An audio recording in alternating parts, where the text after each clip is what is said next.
and welcome to New City Church's podcast. This is our faith and mental health series. Typically what we've been doing is sharing a story from the Bible and kind of going over what it means for the emotionality that we see in Jesus and also how it pertains to each of our stories. But today we're going to do something a little different, and I am going to interview style talk to Trey about his story and his journey with faith and mental health. Woohoo. Let's go. I was like, is there like a fun way we can start this? But I first remember crying when no, I'm just kidding. I was telling Carly before we recorded, I was like, I'm used to preaching and talking about mental health and interjecting my story in some places, but I've never full on shared it in a podcast or publicly form, just with like the sharing of my story. So it's a little different. Buckle up. You guys are in for a first. I guess. You're in for something. We'll see. You can let us know after the fact. But remember, we are talking about my mental health, so be nice. That's true. No trolls. Okay. So my first, it's not really a question, but give me a broad overview of your story and life. How broad do you want? As broad as possible. I was born. Now I'm here. I'm just kidding. I'm being dumb. Well, that's a kind of a good question. I mean, that's a large chunk of time for you to figure out. But so I think tell us a little bit about you. Yeah. I was just, maybe that's a coping mechanism of mine, perhaps, to make a joke when I'm like, oh, we got to tell people about. It's a lot of people. So it's okay. About things. Yeah. So when I think about my story in like a broad form, I think of when I was a little kid, I have always, looking back, like struggled with mental health stuff, struggled with anxiety. And I used to love, like when my parents would read me Bible stories every single night, like loved it. And my favorite Bible character, hopefully it was Jesus, but the one that I really remember of like what I wanted to be when I grew up was Elijah. And there's this story, multiple stories in the Bible about Elijah, but one that I really loved, which is where God took Elijah to heaven in a chariot of fire. I wish I could say that Elijah, being a prophet, was like, got me into ministry and all this kind of stuff, but really he didn't die, and I was terrified of dying. And so I was like, all right, this career makes money, this career can do this career, get out of death. That's the one I want.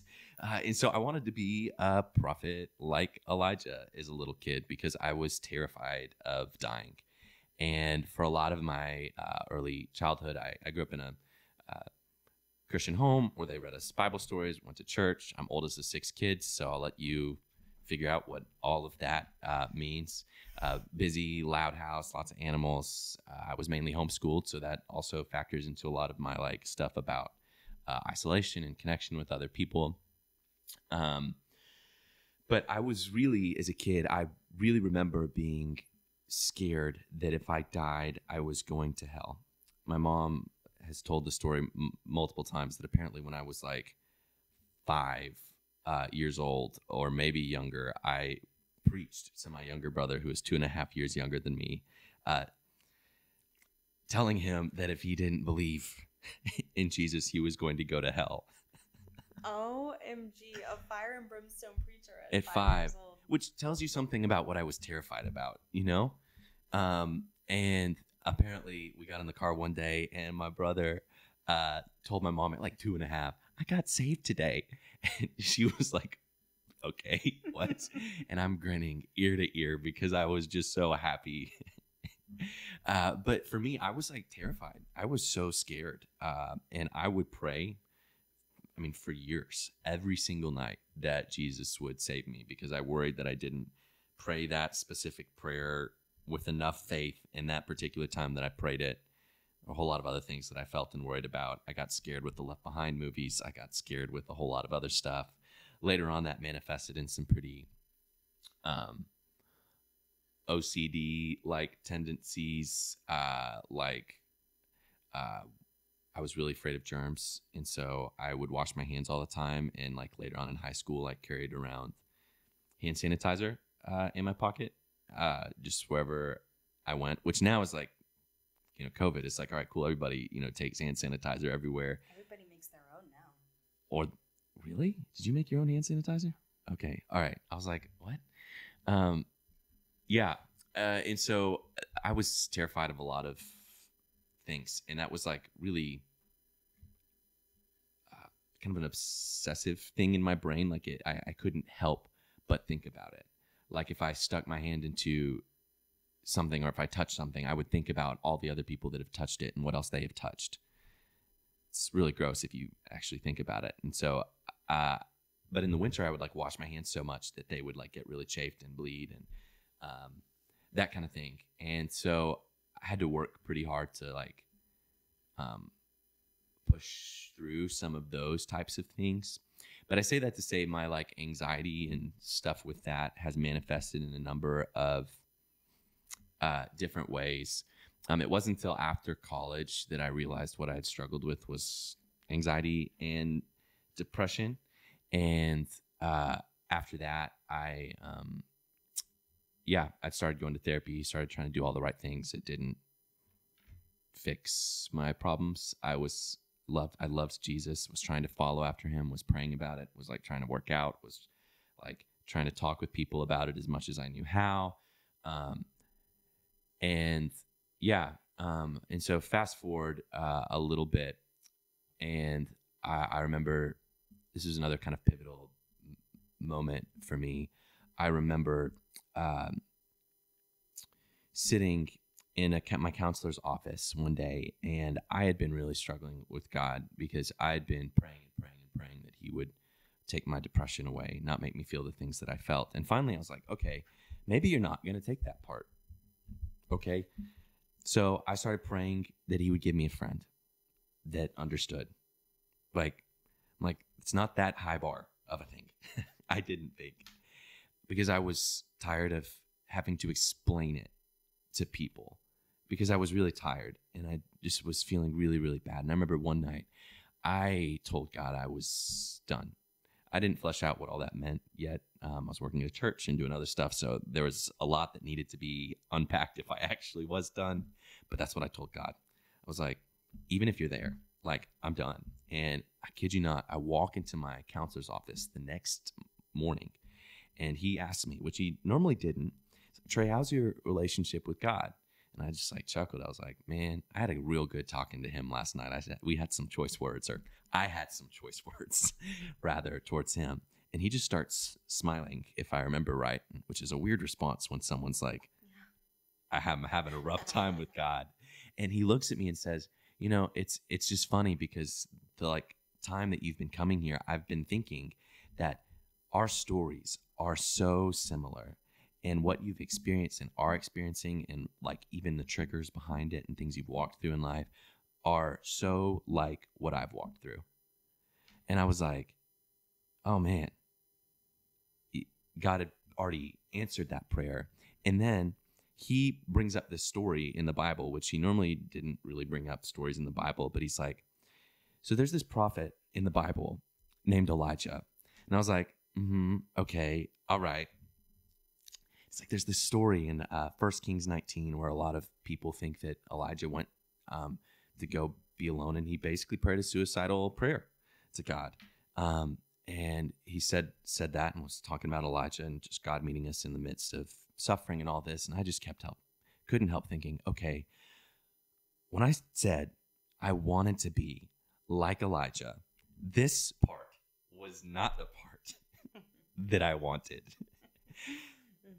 I didn't want to feel like I was alone and praying these types of prayers. And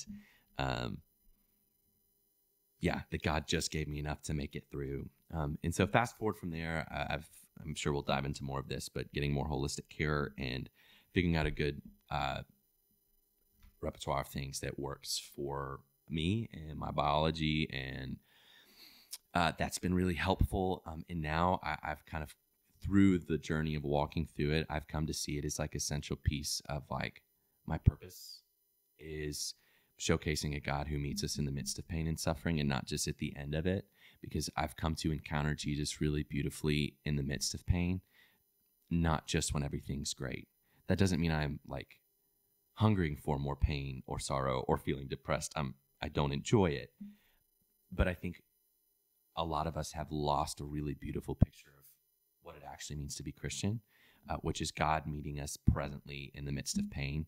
And we have a whole podcast on all this stuff, so I won't dive into all of it. Check out our other episodes. Yeah. So like I see part of like where I'm at now as being comfortable enough with my own journey with mental health to be a person who is willing to say the things maybe that other people might not be willing to say, or to be the person that people look at funny because I'm open about it, because I know that other people walk through it and struggle with it. And just like statistically speaking, everybody struggles in some way with something mental health related to different extents. And so if I can be the person who removes some of that stigma so that someone else doesn't say the dumb thing to their friend or to themselves when they're struggling, I feel like that's kind of part of what I'm here for. And yeah, so that's part of my story. I mean, there's a whole lot more to me than just that, but we're talking about faith and mental health. I said broad, so you don't have to give all the details. I'm not only somebody who has struggled with depression and anxiety, but that was a very specific, you are a broad person. Yeah. Yes. Okay, so you kind of touched on some of this, but I'm trying to decide if I should ask you this question or not. But if you feel comfortable sharing, where do you think you got this idea of death? Like, what, as a kid, where did that come from, that message? That's a good question. I don't know that I've thought enough through it to give you like a full-on answer other than just like heaven and hell, like in that whole idea really scared me. And I do think for me, there's some stuff like in my genetic pattern and like passed down that makes me more prone to feeling anxious and obsessing over something.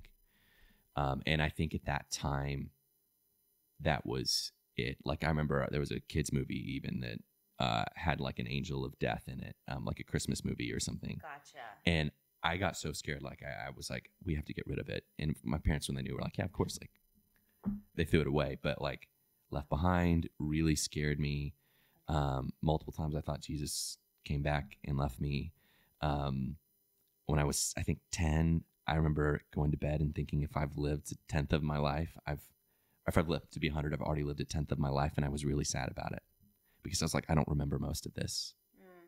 So it was a very like forefront thought. I've always been a deep thinker, existential thinker.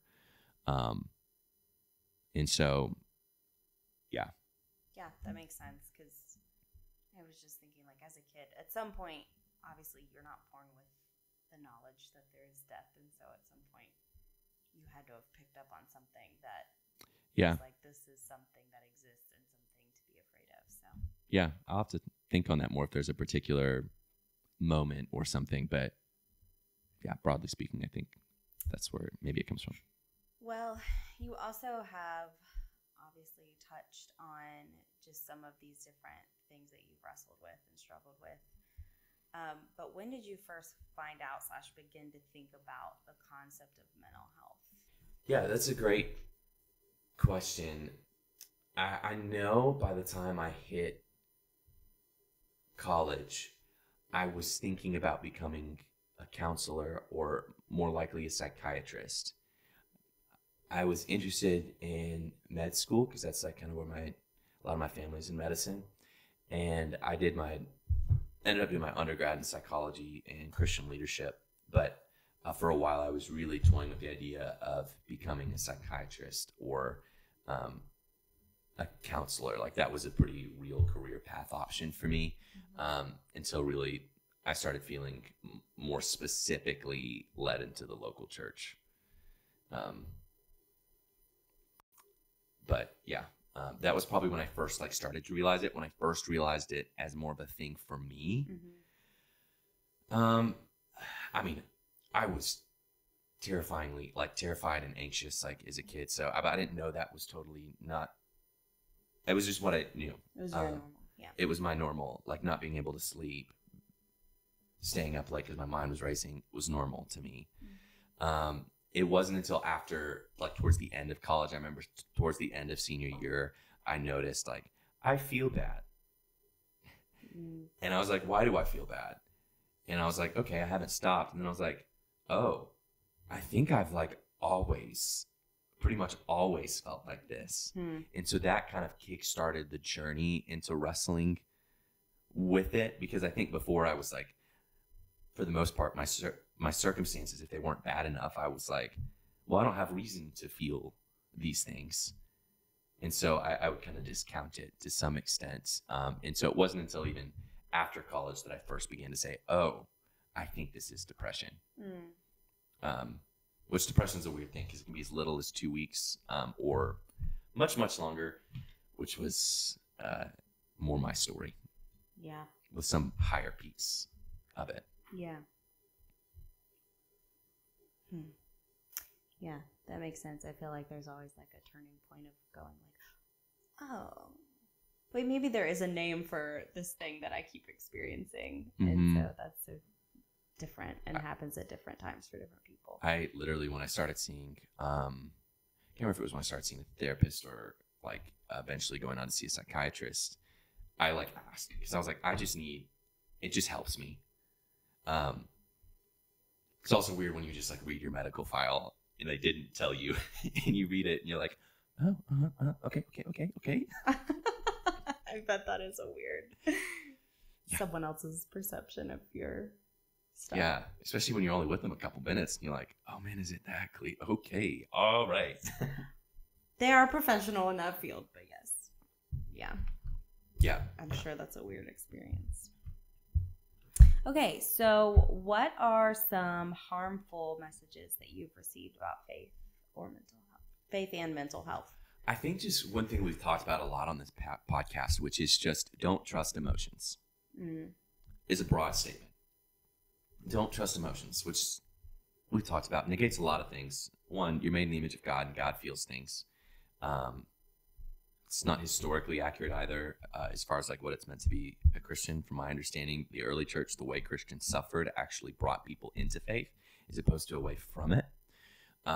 So that messaging can be quite harmful. Even language like faith over fear, which I don't like totally disagree with the language, but language that lacks nuance and careful articulation concerning things like mental health can be really harmful. I think I don't remember seeing somebody talk about presently experiencing it. Like still to this day, like oftentimes, if someone asks me like, hey, what's a great Christian book on like mental health and faith? I'm like, I've read a number of them, but I don't know that I have one that I'm like wholeheartedly recommending to you. And you're never going to agree with everything in a book. There's some good ones on emotions and other stuff that I would recommend, but yeah, I think some of that language, don't trust emotions. I think language that I don't want to say over spiritualized, but I think under materializes it. Language that maybe another episode we'll dive into ancient church heresy known as Gnosticism, which has a multitude of different things. It's also related to some like Platonic or thought or from Plato. Some extent of spiritual is good, material is bad. And so that thinking has gotten translated into what a lot of us consider when someone is experiencing like emotions, is the goal of what it means to be a follower of Jesus is be able to transcend these negative material emotions and tap into this spiritual joy and peace that's only found in the person of Jesus. And so I think for me, I never heard somebody say, well, this is because of Gnosticism. I didn't hear somebody say that, but like looking back at some of the language I heard now, I can realize some things that were lacking.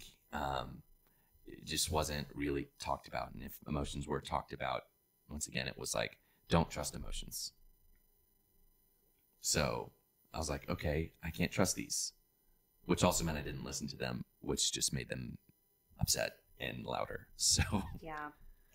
Maybe we should talk about why we are equating emotions and mental health so much. Because sure. mental health maybe feels different than emotions, or could, but I definitely think they go hand in hand. Yeah, how would you distinguish them? I mean, I think all of it is a part of your whole being and your whole self. And so I think the reason we equate emotions with it so much is how your brain is processing how you feel has a lot to do with it. Yeah. Sure. Or if it's even acknowledging that you are feeling something. You know, we all have different coping techniques and ways of dealing with things that come up inside of us. And I think we even experience them differently. I mean, you and I have talked about the different ways that just the two of us experience them.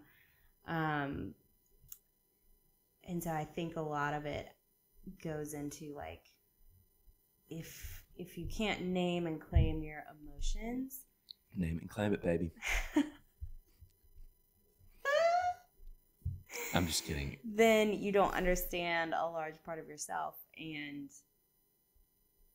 I guess mental health maybe is knowing more of yourself and knowing more of like what you need as a human. Like mental health could be potentially broader than emotions. Definitely. Yeah, it is interesting. I mean, yeah, I think people use the terms somewhat interchangeably, but also differently. Yeah. Because I also think some people will be like, I don't have a mental health problem, but someone might say, well, I do sometimes get angry. Right. Yeah. That's like pertaining to your mental health and emotional health. And I do feel like mental health, maybe those terms have such a stigma to them because you don't want to, it seems like a negative thing to say, like somebody struggles with their mental health or they're mentally unhealthy would be a way to say that. But like all of us have patterns of unhealth that, you know, hopefully we're. Also, the conversation around mental health too, like, do you have a mind? Yeah, okay, you do. So like, there's stigma around it, but. Right, just like you go to a doctor for your physical health or, you need to take care of your mental health as well. Yeah, that is, I would be interested to do a deep dive on like the etymology of these terms and where they came up and how people have used those differently. Yeah. We'll come back at you with some other things in later episodes. But, okay, so back to your story. Who are some key leaders and or mentors that have helped you as you wrestle? Or have you had any? Yeah, that's a good question. An author that was really, really helpful for me in college was a Catholic priest named Henry Nouwen.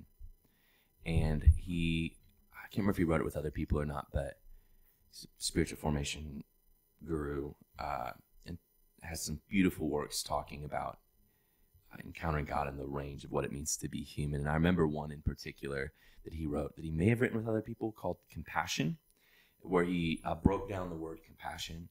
And one of the memorable things I think of is that the Latin word for compassion, if I remember right, was comes from two Latin phrases, cum empati, or with suffering.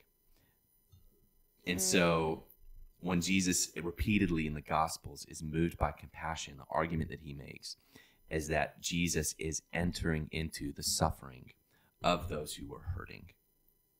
And his argument in the book, which was a pretty beautiful argument, was that perhaps even the greater miracle than just actually the healing was the compassion that Jesus showed.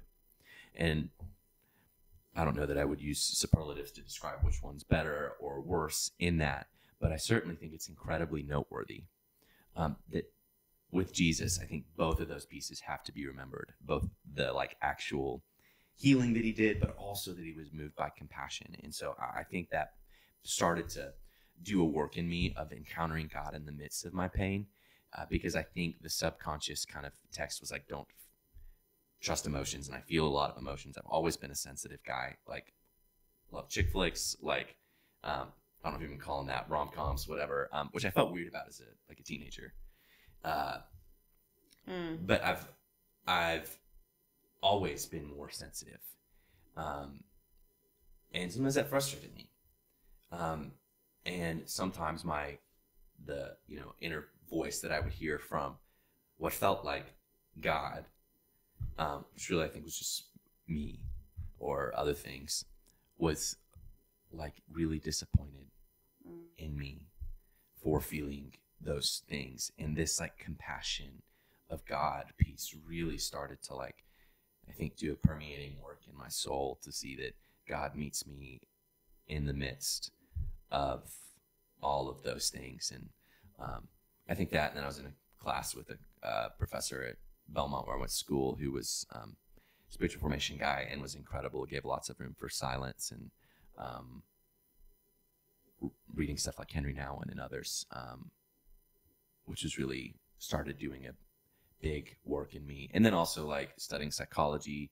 I've been influenced by a thing known as internal family systems therapy, mainly just personally, but it's influenced me in a number of different ways in the way that I think and interact, and attachment theory and some other stuff. So a number of books that have come together to help in that regard. I think backing up a little bit to what you were saying about being a sensitive guy, one of the questions I had on here was, what has it been like to struggle with ongoing depression and sadness, and the messaging of what it means to quote unquote be a man, at least when we were more growing up? Yeah. It was hard. I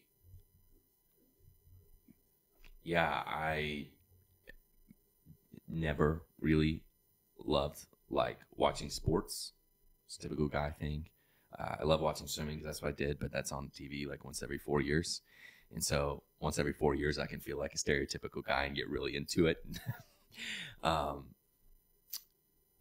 I hit my growth spurt late.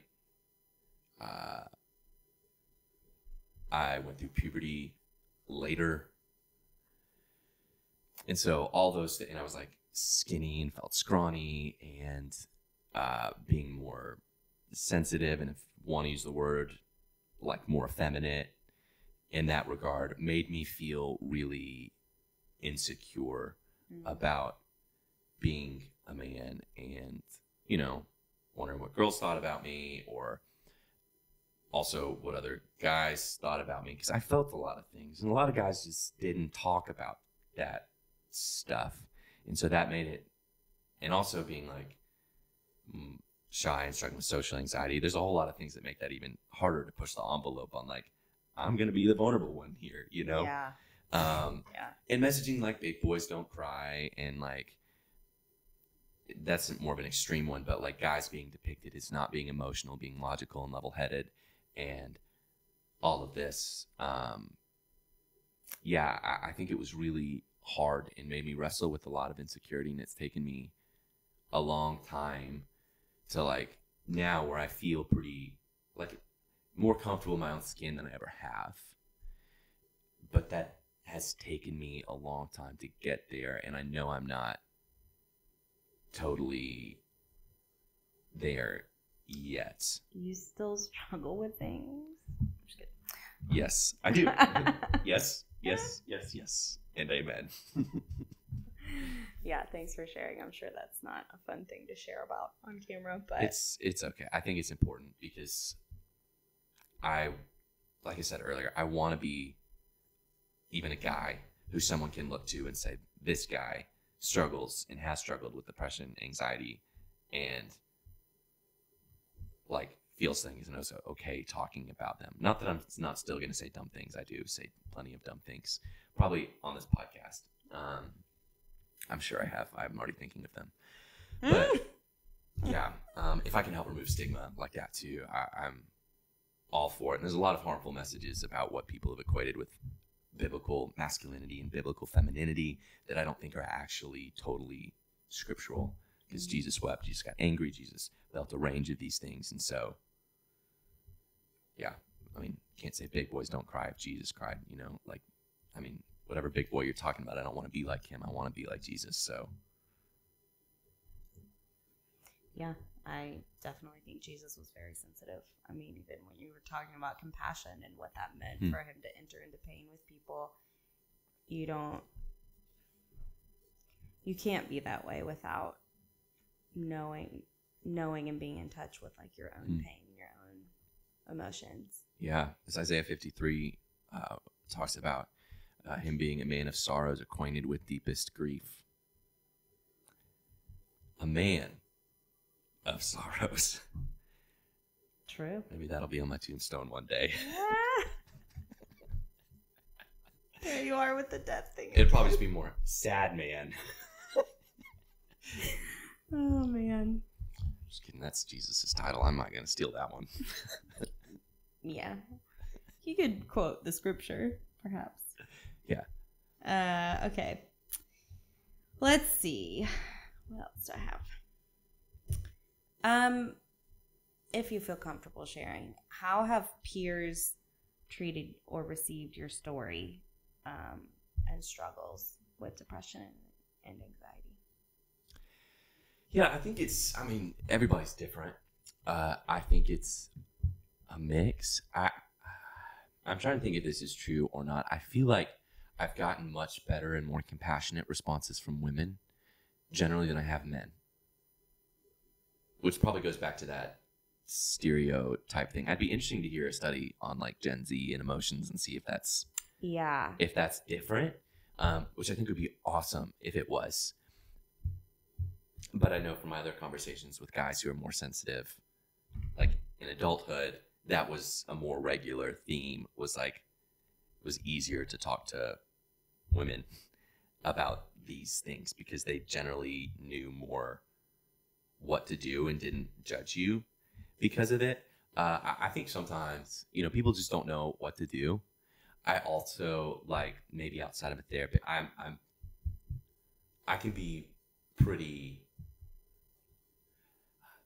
because I've had to, maybe, or maybe because I've been scared of it, I've had to learn to be very particular about what details I share with who. Now, sometimes you have an anxiety attack and you're crying and you're doing stuff, but like, I'm probably, if I don't trust you, even if I do, I'm probably not telling you everything I'm thinking. Sure. But certainly if I don't trust you, I'm just going to say, I don't feel good.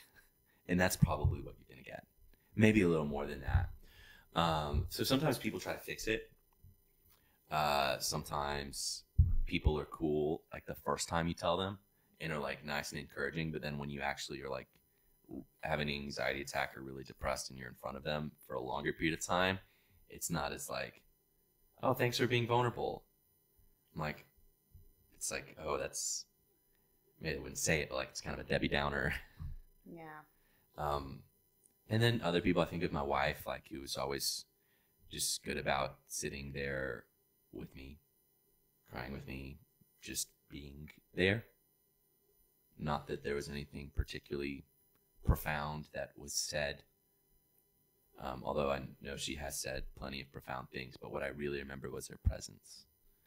And a number of friends who were with me at different times on that, but I think it's been more just probably people trying to fix it or sideswipe it or say, well, at least it's not this. But I'm like, sorry, bro, it is that. I just didn't show you. And if I'm brave enough, I'll tell him that. Now I won't tell him. Sorry, I just had a coughing attack. So we're back. We're back, and you waited a total of no seconds. Great job. I just realized I was probably smiling where this is going to cut back in, and I was like, that is not.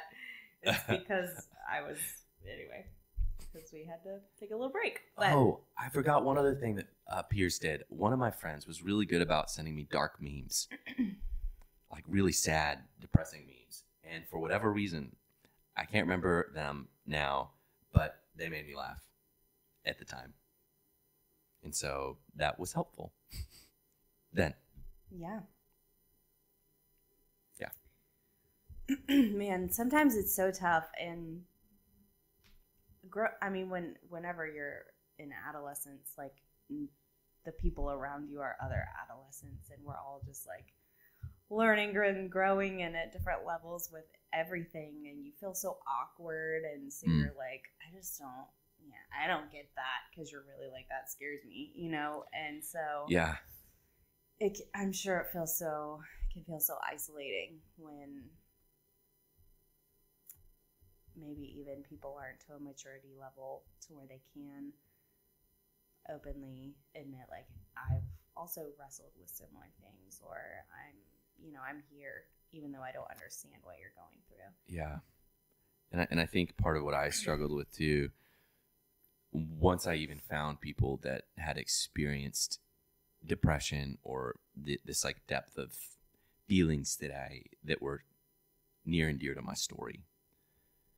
Once I started finding people who were still alive and around today, sometimes it was like short-lived depression, because depression, like clinically speaking, can be like as little as 2 weeks, if I'm remembering correctly, and I'm pretty sure I am. Whereas mine was like my whole life. Right. And so that's very different, because they would approach it like, I did it, I walked through, here's what I learned, bam, fix it. Right. Or like chronic versus acute. It's going to end, one day, just like joy comes in the morning. And it's like, well, I mean, yeah, but like, what morning does it come for me? Yeah. Yeah. So I think that was something that was hard, even once I started finding voices, or even occasionally, you read a book or something from someone who struggled, and it comes across like this was clearly very short-lived for you. Whereas in me, I was reading a book recently, not about this, but it talked about it, and it said that something to the extent of sometimes people who've really walked through a lot of pain, or people who struggle with depression, are more prone to actually being realistic than other people. And part of what happens is you walk through pain is it produces this, I think the word he used was patina. I'm not sure if that's how you pronounce it, within you. This like, if you think of like a cast iron skillet, to get it like good and seasoned, it's one that's been cooked in. It's one that's been tried by fire. And so I think one of the benefits, not that I wish it upon anybody, in me, is that I think the Lord has really seasoned me up through some really not so fun, pan got real hot kind of stuff. Yeah.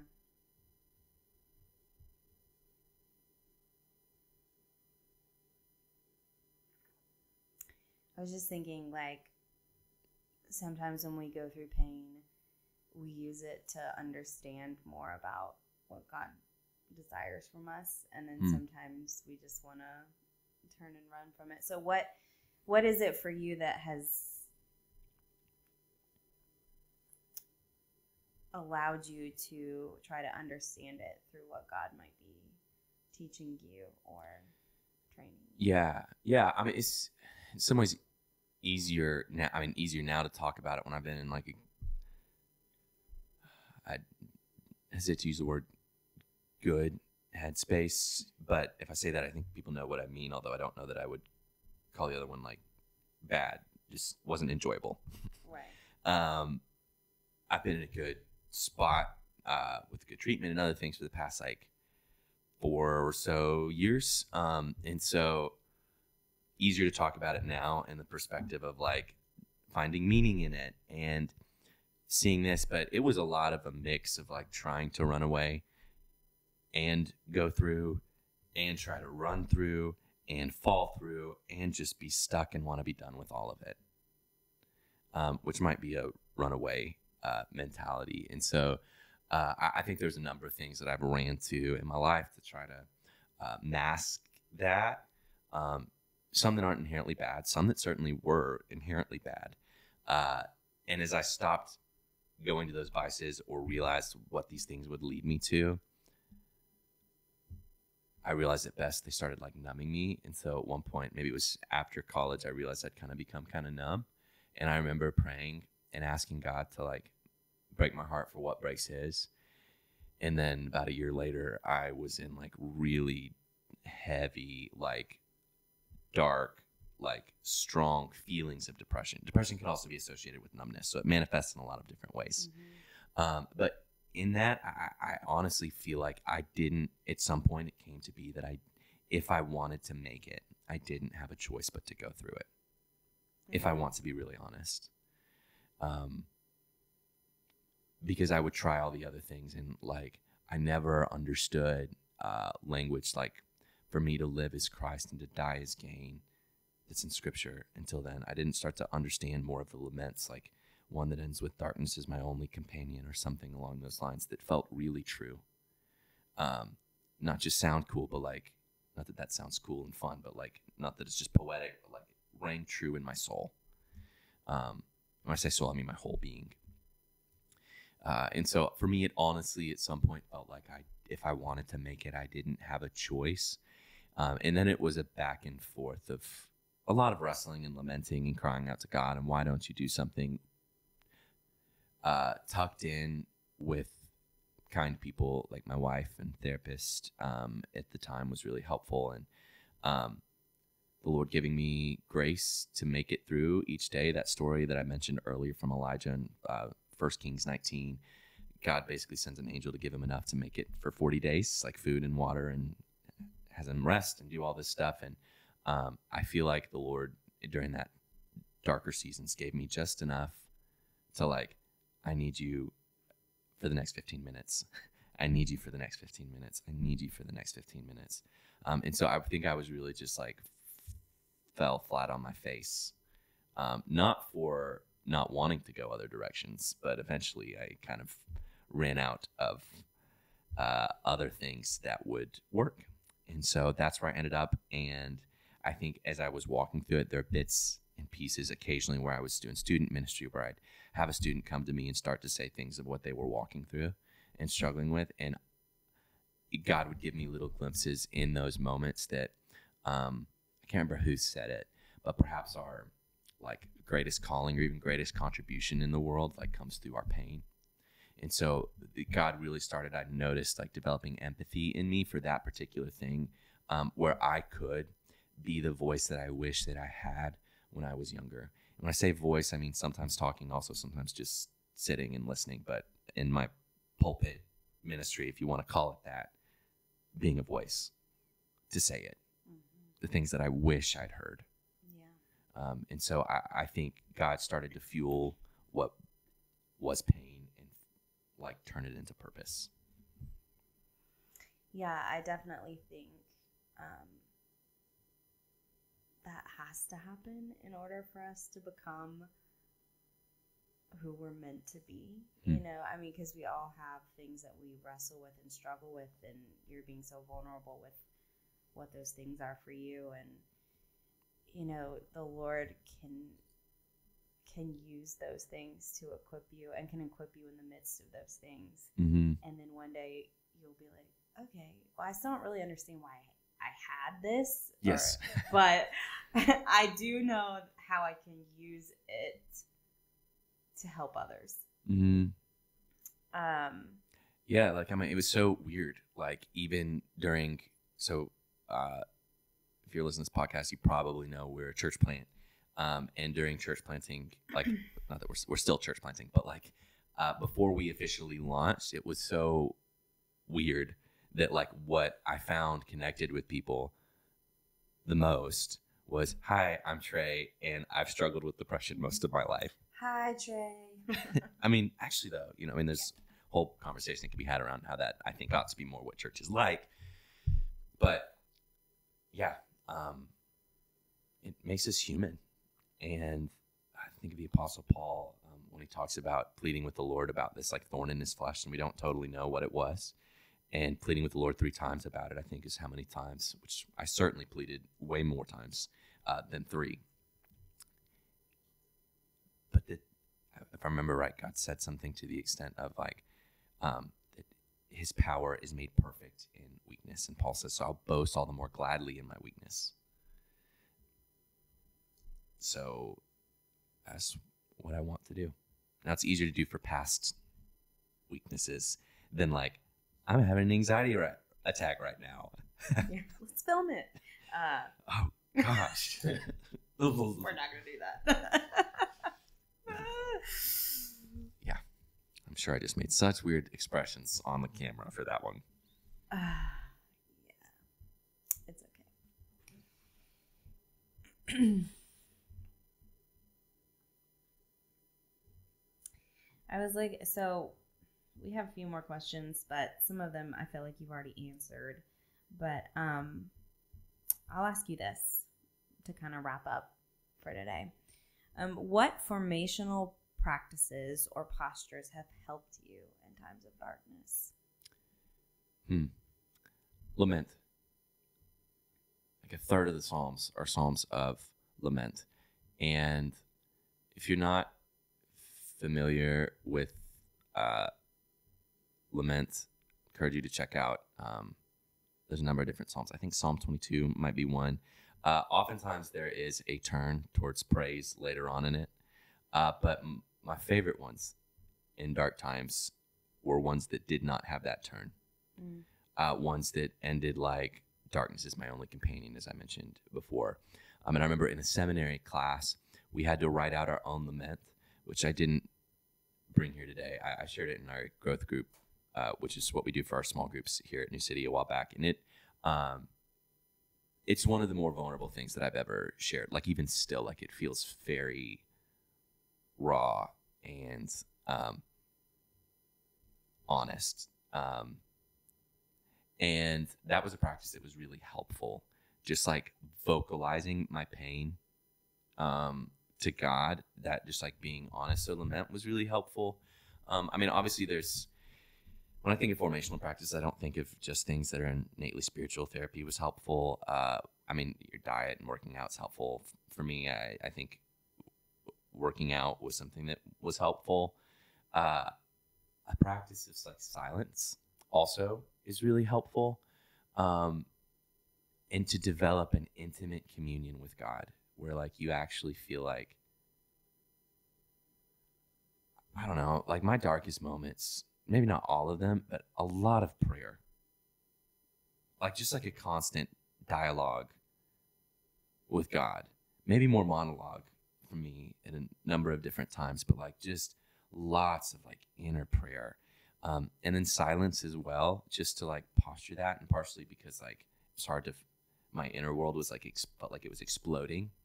And so some of it was forced, and sometimes silence is scary before it is good because it forces you to not walk away from the dark places, but actually to walk into them and be there. And so that was a helpful practice. And then I think one that's been more of an ongoing one was at different times practices of gratitude, like listing things I was thankful for, have been helpful. Practices of celebration, are helpful. I don't know that I would have labeled it as like, I'm celebrating, but like doing something that I enjoy and that it's okay to enjoy it. And also for our emotions not to be these like, there's more emotions than two, but these binary black and white things where like, I'm only sad or I'm only angry, but like I can be sad and also happy today. Yeah. And both at the same time. And that's totally fine. And so I think just like learning what I enjoyed and becoming, going back to that insecurity thing from earlier about what it means to be a man, coming to terms with like more who I am and what I enjoy, and just being like, yeah, like I enjoy like alone time. I enjoy reading a book by myself. I enjoy those things. I don't love watching sports, and that's okay. I know that sounds so trivial of a thing, but yeah, all those things have been helpful. And then lastly, I would say Sabbath has been really helpful. Going on, kind of combining a number of these practices of stopping and also like having a day to just delight in the presence of God. Because also we didn't even dive into all the stuff that's related to burnout and tiredness and exhaustion. And when you're depressed and you lack energy, that can be a really helpful practice to stop and rest and delight. Also can be terrifying because then you don't really get to ignore it. Mm-hmm. So yeah, when I say good, it doesn't mean easy or fun necessarily. But I've come to learn that God actually likes fun. yeah. And God's funny, which is cool. That's been more my growing journey, is like the positive emotions or whatever. It's like, oh, those are good. Mm-hmm. Yeah. Is there anything that you want to share that we haven't covered yet? I just say, if you're listening and you're struggling, you're not alone. I know that sounds really trite, because I mean, there's only so much I can say if you're not alone from a camera or a microphone. But Jesus is given the name Emmanuel, God with us, which is more than just like physically dwelling on the earth during his time. Like, it's like entering into your pain and your suffering and your joy, identifying with the lonely, the hurting, the marginalized and oppressed. Like, he is with you. You're not alone. And don't be, you probably are afraid to get help. So I'm not going to say just don't be afraid, although I want to say that. Get help even though you are. We all need it. I think it takes the stronger of us to admit that we need it. And like, what if it actually is true, what the scriptures say, that Christ's power is made perfect in our weakness, and that actually by boasting in it, something beautiful happens? Like, what if that's actually true? So I would say that you're not alone. Get help even if you're scared. And Jesus will come back, and he will wipe away every tear from our eyes, which tells me he knows I've been crying. So if that's you too, yeah, I feel you. Well, thank you for sharing so vulnerably and raw today. Yeah, I hope that you hear in Trey's story that walking with God is a wrestling match a lot of times. And God is big enough to handle your wrestlings and your doubts and your laments and your tears and your anger and in fact, he delights in you as his child. And so You make me cry, Carly. I've never seen it. I don't know what's gonna happen right now, but it's close. Oh my gosh. Yeah, and I think I relate so much to, just as you're sharing, what it is like to wrestle. It is like all these ups and downs and sideways and twists and turns, and every day can feel like an amalgam of like 15 different things, and you get to the end of the day and collapse, and you're like, I don't even know. And but Jesus sees you, he walks with you, and he has experienced what it means to be human and also fully God. And so he has the authority over those things and the power over those things. But he walks with you in them as well. So that compassion piece with pain. I'm going to be pondering that for a while, I think. So thank you for joining us today. And yeah, you aren't alone. And so we'd love to hear from you. Love to hear some of your stories as well.